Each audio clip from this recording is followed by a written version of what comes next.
The term microadventure gets thrown around a lot, but there really is a lot to be said for short adventures you can enjoy over a weekend or overnight after work. They can be some of the best.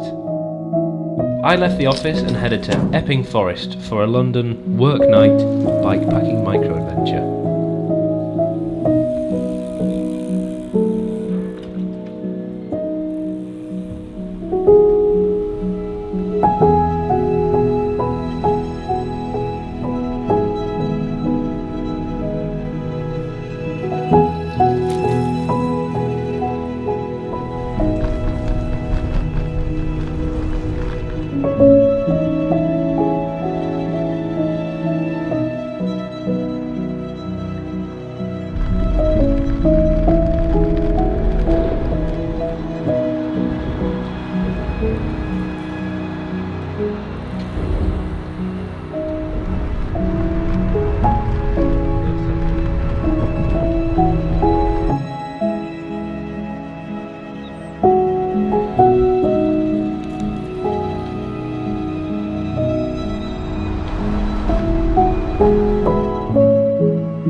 Thank you very much for watching my micro-adventure film. I hope you enjoyed it.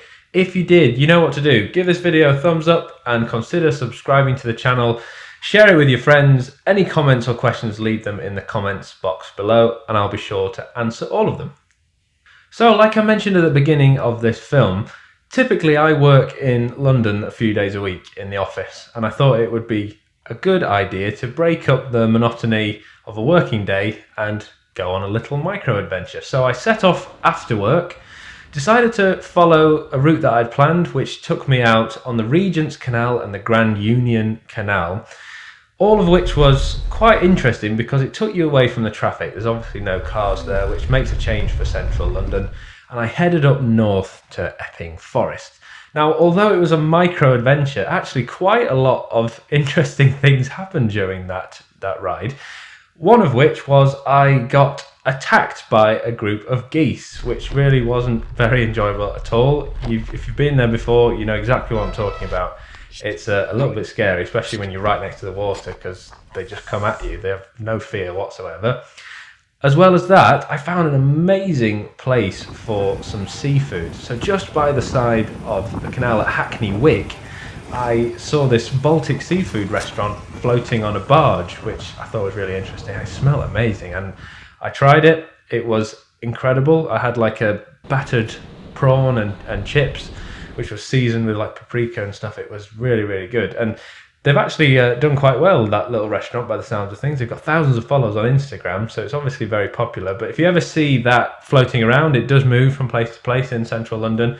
Absolutely give that a try, because it really was fantastic food, and it's just what I needed, because it was a pretty cold and miserable day that day, so having some hot food really did help lift the spirits. So I'll jump into the route analysis a little bit. So like I mentioned, I just followed the canal. My office is fairly central, but it's literally right next to the canal, so that was really easy for me. Traffic free all the way. Like I mentioned, I went out east to Stratford, which is where the Olympic Park Stadium is, where we hosted the Olympics. And then I headed north on the canal from there, eventually making it to the River Lee.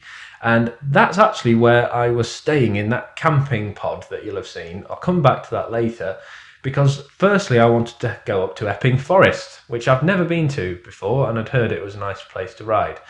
Now, I did do this in winter, so I made a little bit of a mistake on that front, in that it was getting dark very, very quickly. And as I got to Epping Forest, the sun was setting and it was a little bit more of a challenge to see where I was going, especially in unfamiliar territory. But Epping Forest was a really nice place to ride, to be honest. The one mistake I made, like I said, is I did it in winter, and as a result, the route was very, very muddy. While riding through Epping Forest, I did decide to push it a little bit because it was getting dark. I thought, well, I better speed up a little bit just so that I can get to the campsite at reasonable time. And as a result, I, as always, pushed it a little bit too hard and ended up with a puncture, which was not what I wanted after a long day of being at work and then another good few hours of cycling on top of that. I'm always prepared when it comes to punctures, so I replaced the inner tube, sorted out the tyre, no problem, started to inflate it, and it just wouldn't inflate. I had absolutely no idea why at the time. I thought maybe I'd pinched the tube, so I tried it again with another tube and it still was having the same problem. So I was really, really confused. After closer inspection, it turned out that my pump that had been attached to my bike for years now, and it's never failed me, did fail at the time when I really didn't want it to. So I was getting quite cold. The pump just wasn't pumping up the inner tube at all. So I had to walk a good few miles back to the camping pod where I was staying. So like I mentioned, there was a lot going on in this adventure. So just because it's a short adventure doesn't mean it's not going to be packed full of experiences, be it good or bad.